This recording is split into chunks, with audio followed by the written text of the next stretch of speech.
ನಮಸ್ತೆ ಸ್ನೇಹಿತರೆ, ಎಲ್ಲರಿಗೂ ನನ್ನ ತನ್ಮಯಿ ಕ್ರಿಯೇಷನ್ಸ್ ಚಾನಲ್ಗೆ ಸ್ವಾಗತ. ನೀಲಾಂಜನ ಸಮಭಾಸಂ ರವಿಪುತ್ರಂ ಯಮಾಗ್ರಜಂ ಛಾಯಾ ಮಾರ್ತಾಂಡ ಸಂಭೂತಂ ತಂ ನಮಾಮಿ ಶನೈಶ್ಚರಂ.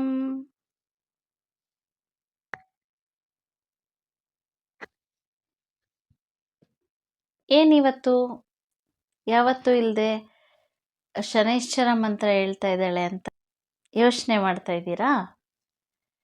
ಏನಿಲ್ಲ ಫ್ರೆಂಡ್ಸ್, ಆ ಸ್ವಾಮಿ ಪ್ರಭಾವದ ಬಗ್ಗೆ,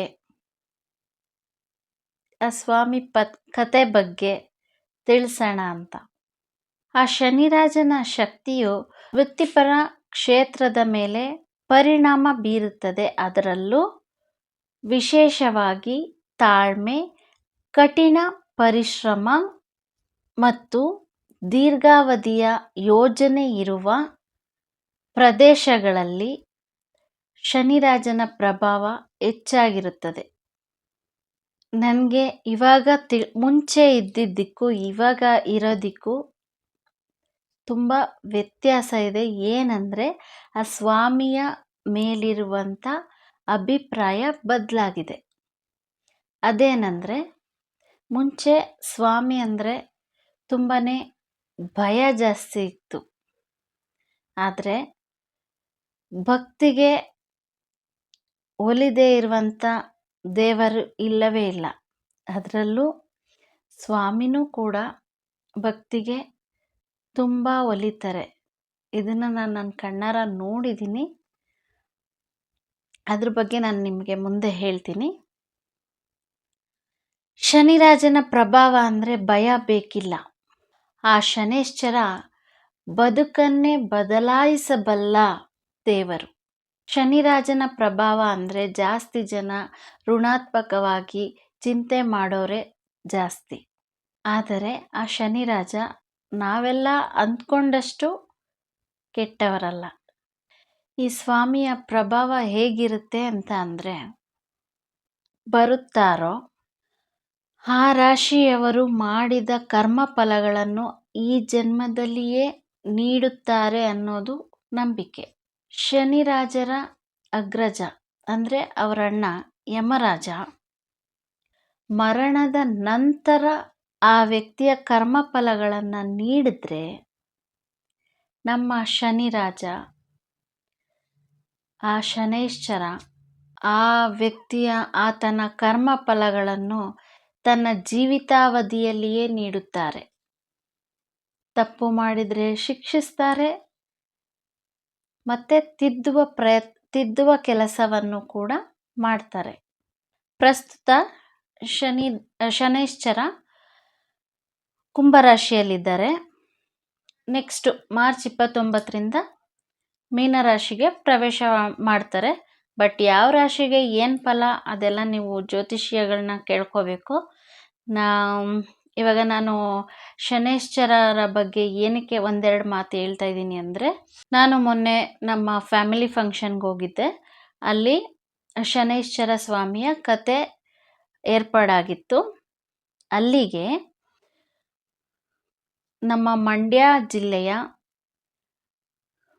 ಮುತ್ತಗೆರೆ, ಚೀಣ್ಯ ಸೈಡ್ ಬರುತ್ತೆ, ಮತ್ತು ಬಸರಾಳ್ ಕಡೆಯಿಂದನೂ ಹೋಗಬಹುದು ಆ ಸನ್ನಿಧಾನಕ್ಕೆ. ಅಲ್ಲಿಯ ಮಾದೇವ ಸ್ವಾಮಿ ಅನ್ನೋರು, ಅಲ್ಲಿ ಆ ಸನ್ನಿಧಾನದ ಗುಡ್ಡಪ್ಪನವರು, ಅವರು ಎಂಥ ಸ್ವಚ್ಛಂದವಾಗಿ ಆ ಸ್ವಾಮಿ ಕಥೆನ ಹೇಳಿದ್ರು.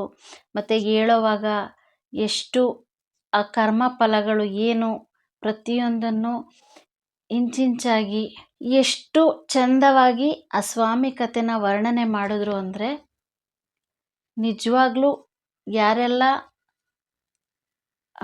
ಆ ಮನಸ್ಥಿತಿ ಇರುತ್ತೋ ಅವರಿಗೆ ಖಂಡಿತ ಕಣ್ಣಲ್ಲಿ ನೀರು ಬರುತ್ತೆ.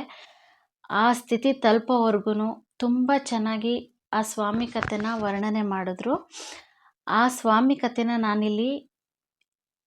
ನಾನು ಅದನ್ನು ವಿಡಿಯೋ ಮಾಡ್ಕೊಂಡಿದ್ದೀನಿ. ಅದನ್ನು ನಾನಿಲ್ಲಿ ಹಾಕ್ತೀನಿ. ನೆಕ್ಸ್ಟು ನನ್ನ ಮಾತಿನ ನಂತರ ಅವ್ರ ವಿಡಿಯೋ ಬರುತ್ತೆ. ದಯವಿಟ್ಟು ಎಲ್ಲರೂ ಆ ಸ್ವಾಮಿ ನಾನು ಎಲ್ಲ ವೀಡಿಯೋನು ಒಂದರಲ್ಲೇ ಹಾಕೋದಕ್ಕಾಗೋದಿಲ್ಲ, ಯಾಕೆಂದರೆ ವೀಡಿಯೋ ಡ್ರ್ಯಾಗ್ ಆಗೋದ್ರಿಂದ ಎಲ್ಲ ವೀಡಿಯೋನು ಒಂದರಲ್ಲೇ ಹಾಕೋಕ್ಕಾಗೋದಿಲ್ಲ. ಒನ್ ಬೈ ಒನ್ ಹಾಕ್ತೀನಿ, ಮುಂದುವರೆಯೋದು ಅಂತ ಹಾಕ್ತೀನಿ. ಅಲ್ಲಿವರೆಗೂ ಅದು ಮುಂದುವರಿಯುತ್ತೆ. ನೀವು ಅದನ್ನು ನೆಕ್ಸ್ಟ್ ಬೈ ನೆಕ್ಸ್ಟ್ ನೋಡ್ಕೋಬೋದು. ನಿಮಗೆ ಈಸಿ ಆಗಲಿ ಅಂತ ನನ್ನ ತಮ್ಲೈನಲ್ಲಿ 1 2 3 ಅಂತ ಕೊಟ್ಟಿರ್ತೀನಿ, ಸ್ಟೆಪ್ ಬೈ ಸ್ಟೆಪ್ ನೋಡ್ಬೋದು. ಇಲ್ಲಿ ನಾನು ಮತ್ತೆ ಕೆಳಗಡೆ ಅವ್ರ ಫೋನ್ ನಂಬರ್ ಕೂಡ ಕೊಟ್ಟಿರ್ತೀನಿ. ಬೇಕಿದ್ದರೆ ನಿಮ್ಮ ಮನೆಗಳಲ್ಲಿ ನೀವು ಸ್ವಾಮಿ ಕಥೆನ ಓದಿಸೋದಿದ್ರೆ ಅವರನ್ನೇ ಕರೆಸಿ ಅಂತ ನಾನು ಸಜೆಸ್ಟ್ ಮಾಡ್ತೀನಿ. ಯಾಕೆಂದರೆ ತುಂಬ ಚೆನ್ನಾಗಿ ಕಥೆನ ವಾದ್ಯಗೋಷ್ಠಿ ಸಮೇತ ನಡೆಸ್ಕೊಟ್ಟಿದ್ದಾರೆ. ತುಂಬ ಇಷ್ಟ ಆಯಿತು. ಅವ್ರ ಮನೆಯಲ್ಲಿ ಸ್ಪೀಕರ್ ಒಳಗಡೆನೇ ಇಟ್ಟಿರೋ ಕಾರಣ ಮಾತಾಡಿರೋ ಮಾತು ತುಂಬ ಚೆನ್ನಾಗಿ ಬಂದಿದೆ. ಬಟ್ ಆಡಿರೋ ಹಾಡುಗಳು ಸ್ಪಷ್ಟನೆ ಅಷ್ಟು ಚೆನ್ನಾಗಿಲ್ಲ. ಬಟ್ ಹೇಳುವಂಥ ಕತೆ, ಆಡಿರುವಂಥ ಹಾಡುಗಳನ್ನ ನೀವು ಕೂತು ಲೈವ್ ಆಗಿ ನೋಡಿದ್ರೆ ನಿಮ್ಮ ಮನಸ್ಸು ಕರಗತ್ತೆ ಅಂತ ನಾನು ಹೇಳ್ತೀನಿ. ನೆಕ್ಸ್ಟು ಅವ್ರ ವಿಡಿಯೋ ಬರುತ್ತೆ ಫ್ರೆಂಡ್ಸ್, ವಾಚ್ ಮಾಡಿ. ಅವ್ರ ನಂಬರ್ ನಾನು ಇಲ್ಲಿ ಹಾಕಿರ್ತೀನಿ, ಬೇಕಿದ್ರೆ ಕಾಂಟ್ಯಾಕ್ಟ್ ಮಾಡ್ಬೋದು. ಇದು ಯಾವುದೇ ಪ್ರಮೋಷನ್ ವಿಡಿಯೋ ಅಲ್ಲ, ಮನಸ್ಸಿಗೆ ಮುಟ್ಟುವ ಕತೆ. ಕೇಳಿ ಆನಂದಿಸಿ, ಬೇಕಿದ್ದರೆ ಸಂಪರ್ಕಿಸಿ. ಆ ಸ್ವಾಮಿಯ ಆರತಿ ತಗೊಳ್ಳಿ. ಆ ಸ್ವಾಮಿಯ ಅಲಂಕಾರವನ್ನು ಅಷ್ಟು ಚೆನ್ನಾಗಿ ಮಾಡಿದ್ದಾರೆ, ನೋಡಿ ಕಣ್ತುಂಬಿಕೊಳ್ಳಿ. ಹಾಗೆ ಆ ಸ್ವಾಮಿ ಕಥೆಯನ್ನು ಸಂಪೂರ್ಣವಾಗಿ ಕೇಳಿ ಸ್ವಾಮಿ ಕೃಪೆಗೆ ಪಾತ್ರರಾಗಿ ಅಂತ ಕೇಳ್ಕೊತೀನಿ ಫ್ರೆಂಡ್ಸ್. ನೋಡಿ ಎಷ್ಟು ಚೆನ್ನಾಗಿ ಅವರು ಅಲಂಕಾರ ಮಾಡಿದ್ದಾರೆ. ಅರ್ಚಕರು ತುಂಬ ಚೆನ್ನಾಗಿ ಕಾಣಿಸ್ತಿದ್ದಾರೆ ಸ್ವಾಮಿ.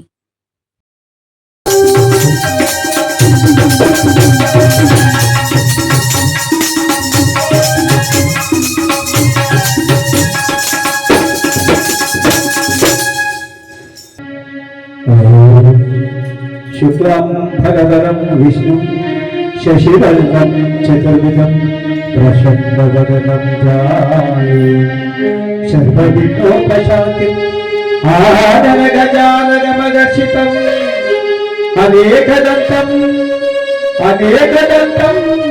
ಭಕ್ತಾನಾಂ ಏಕದಂತಂ ಉಪಾಸ್ಮಯೇ ಅನೇಕದಂತಂ ಉಪಾಸ್ಮಯೇ. ಓಂ ನಮಃ ಸೂರ್ಯಾಯ ಚಂದ್ರಾಯ ಮಂಗಳಾಯ ಚ ಬುಧಾಯ ಗುರು ಶುಕ್ರಾಯ ನಮಃ ಶನೇಶ್ವರನೇ ರಾಹುವೇ ಕೇತುವೇ ನಮಃ.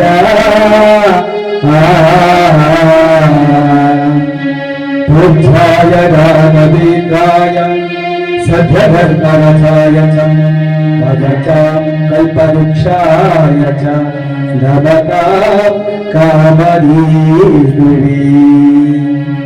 ಶರಣೋಸಿ ದೇವಿ ನಾಯಕ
ಲಕ್ಷ್ಮೀರಮಣ ಗೋವಿಂದ ಶನೇಶ್ವರ ನಿನ್ನ ಪಾದಕರಿತವಾಗಲಿ ಗೋವಿಂದ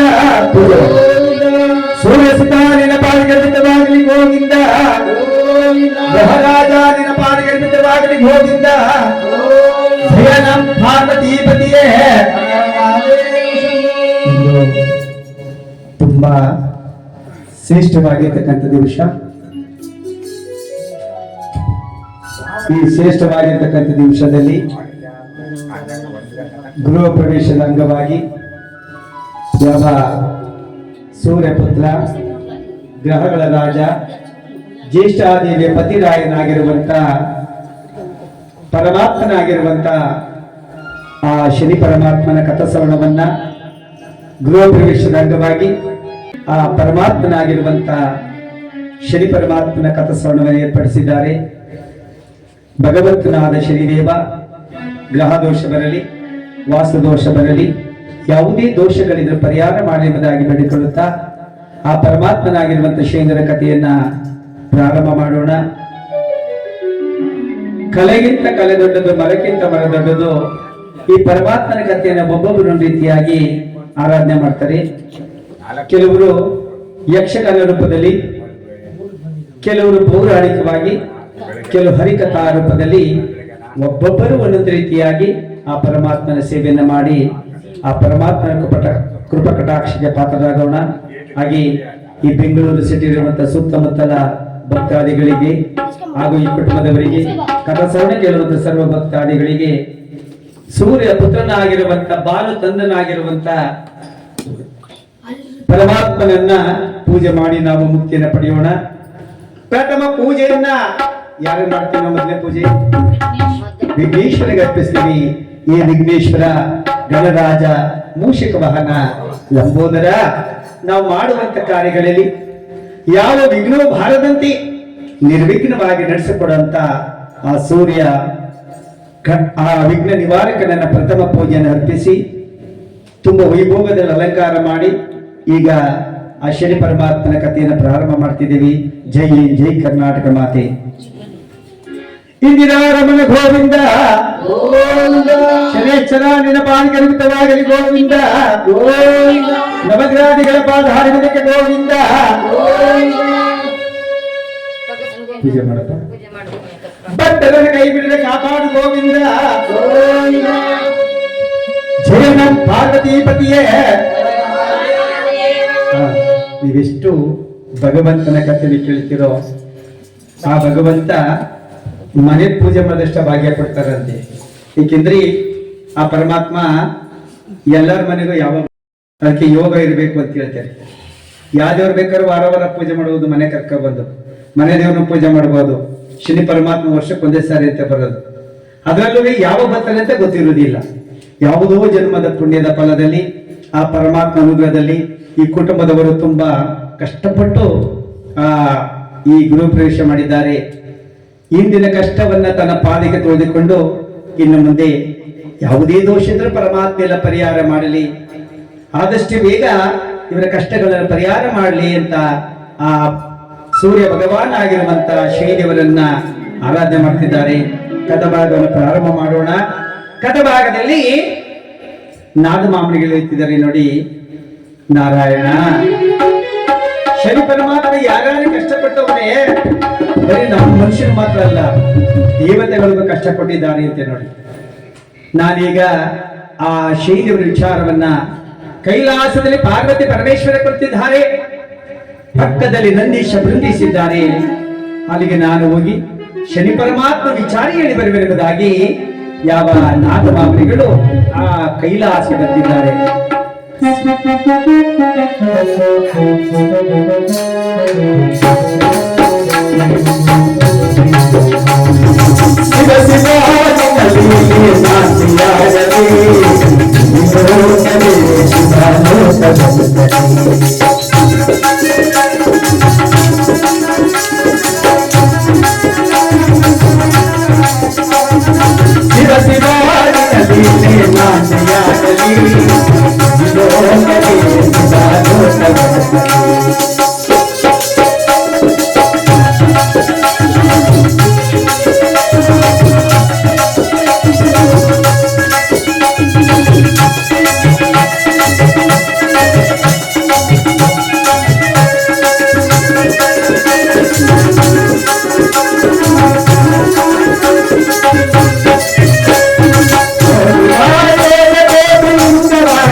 ಶಿವ ಶಿವ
ಶಿವ ಶಿವ ಶಿವ ಶಿವ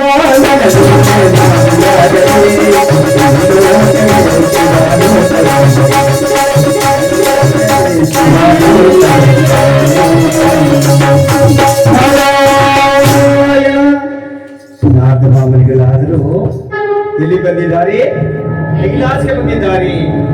ಕೈಲಾಸದಲ್ಲಿ ಪರಮೇಶ್ವರ ಕೇಳ್ತಿದ್ದಾರೆ, ನಂದೀಶ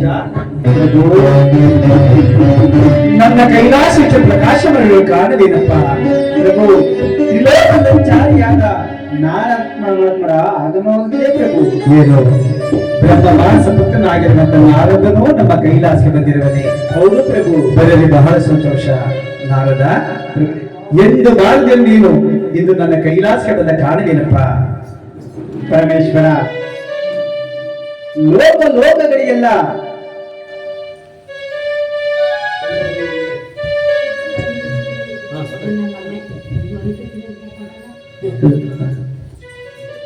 ಶಿವನೇ, ಗಂಗಾಧರ, ಪರಮೇಶ್ವರ, ಸೂರ್ಯಪುತ್ರ ಭಗವನಾಥನಾದ ಶ್ರೀದೇವರು ಶುಭ ಫಲವನ್ನು ಕೊಟ್ಟಿದ್ದಾರೆ. ಗಂಗಾಧರ ಅಂದಾಗ ಇಂತ ಶಿವ ಹೇಳ್ತಿದ್ದಾರೆ, ಏನು ನಾರದ? ಯಥಾ ಪಿತೃ ತಥ ಸುತನೆಂಬಂತೆ ತಂದೆಗಿಂತ ಮಿಗಿಲಾಗಿರುವನೇ ಆ ಸೂರ್ಯದೇವ, ಸೂರ್ಯಪುತ್ರನಾಗಿರುವಂತ ಶನಿದೇವ, ಆತನ ಮಹಿಮೆಯನ್ನ, ಆತನ ಪ್ರಭಾವವನ್ನ ನಾನು ಪ್ರತ್ಯಕ್ಷವಾಗಿ ನೋಡುವವರೆಗೆ ನಂಬಲಾರೆನು. ನಾದಮಾಮ ಹೇಳ್ತಾರೆ, ಶಿವನೇ, ಸದಿ ಎಂಬೆರಡು ಅಕ್ಷರ ಕೇಳಿದರೆ ಸಾಕು, ಭೂಮಂಡಲವ ತಲ್ಲಣಗೊಳ್ಳುತ್ತಿರಬೇಕಾದರೆ ಆ ಸೂರ್ಯಪುತ್ರನಾಗಿರುವಂತ ಕಾಕವಾಹನನಾಗಿರುವಂತ ಶ್ರೀದೇವರು ನೀನು ಪ್ರತ್ಯಕ್ಷವಾಗಿ ನೋಡಬೇಕೆ? ಆಗಿದ್ದ ಮೇಲೆ ನಾನು ಲೋಕ ಕಾರ್ಯಕ್ಕೋಸ್ಕರ ಹೋಗಿ ಬರಬೇಕೆಂಬುದಾಗಿ ಯಾವ ನಾದ ಮಾಮನಿಗಳು ಆ ಕೈಲಾಸದ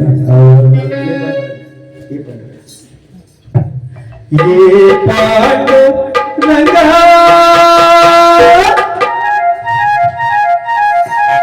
ಪ್ರಭು ವಿಠಲ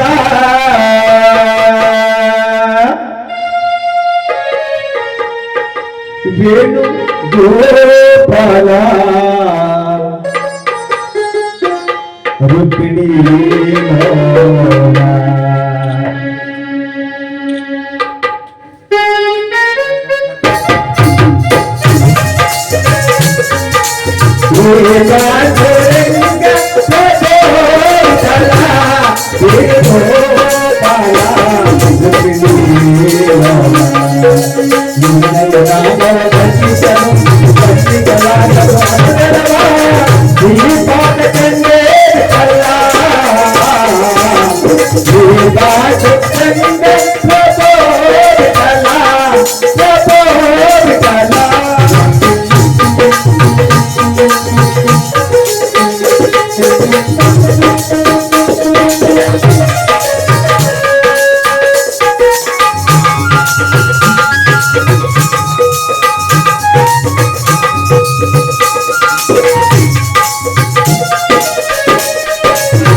ಕೈಲಾಸದಿಂದ ಹೊರಟು ಬಂದಿದ್ದಾರೆ.